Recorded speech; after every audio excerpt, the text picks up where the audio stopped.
સુધીમાં આપણે બધાએ નશો શું છે, વ્યસન શું છે એને બરાબર જાણીએ. વ્યસનથી થતા નુકસાન આપણને કઈ તો નુકસાન થઈ શકે, શારીરિક, આર્થિક, સામાજિક. એની જાગૃતિ ફેલાવવા માટે વક્તવ્યો, પછી એના માટે ચિત્રલેખન સ્પર્ધા વગેરે વિવિધ પ્રકારની પ્રવૃત્તિઓનું આયોજન છે. સૌપ્રથમ તો આપણે જાગૃતિ એ ખૂબ જ મહત્વની છે કે આપણે એના વિશે જાણતા હોવા જોઈએ કે વ્યસનથી આપણને શું નુકસાન થાય. સૌપ્રથમ તો આજે હું તમને વ્યસન એટલે શું, વ્યસન શા માટે વિદ્યાર્થીઓ કરે છે, કેવી રીતે વ્યસન થઈ જાય છે ને વ્યસન કેવી રીતે આપણે છોડી શકીએ, એમાંથી આપણે છૂટવું હોય તો કયા ઉપાયો અજમાવી શકીએ એની જાણકારી આપવાનો છું. અને આપણે બધા સાથે છેલ્લે પ્રતિજ્ઞા લેવાની છે અને પહેલા સમજી લઈએ બધું અને છેલ્લે પ્રતિજ્ઞા લઈ અને આપણે પણ પોતે વ્યસન મુક્ત બનીએ અને આપણા સમાજ, આપણા કુટુંબમાં કોઈ વ્યસન કરતું હોય તો એમને પણ આપણે વ્યસન મુક્ત બનાવવા પ્રયત્ન કરીશું. એટલે પહેલા તો જો આપણે પોતે વ્યસન કરતા હોઈએ તો આપણે બીજાને કહી શકીએ. એટલે પહેલા આપણે પોતાને એમાંથી છૂટવું પડે. શરૂઆતમાં આપણે પ્રયત્ન કરીએ મહિનો કે બે આપણે પોતે છૂટી જઈએ, પછી બીજાને આપણે છોડાવી શકીએ. સૌપ્રથમ તો વ્યસન કોને કહેવાય?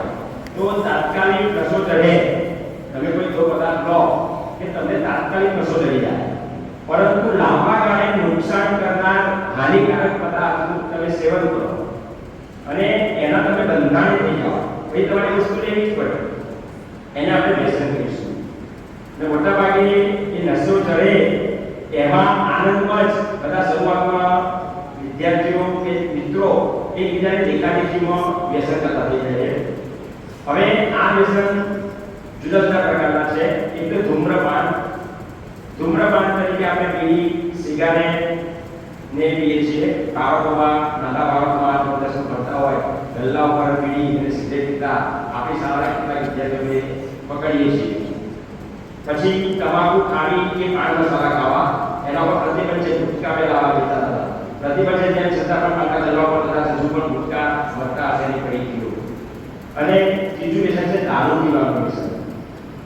એટલે નાના બાળકોમાં જે ભણતા વિદ્યાર્થીઓ હોય 8, 9, 10, 11, 12 એમને શરૂઆતમાં જે વ્યસન છે એ થતા હોય. હવે વ્યક્તિ વ્યસન શા માટે કરે છે, વ્યસન શા માટે આપણે શરૂ કરવું પડે કોઈ પણ વ્યક્તિ હોય તો વ્યસન પાછળના કારણો એમાં 3 મુખ્ય કારણો છે. એમાં પહેલું, વ્યક્તિને જ્યારે પોતાના કુટુંબ કે સમાજ તરફથી પૂરતી લાગણી, પ્રેમ કે ઊંઘ ન મળે ત્યારે તે વ્યસન તરફ દોરવાય છે. તમને તમારા મમ્મી પપ્પા દરરોજ ઘરમાં ઝઘડો કરતા હોય, કુટુંબનું વાતાવરણ કલેશયુક્ત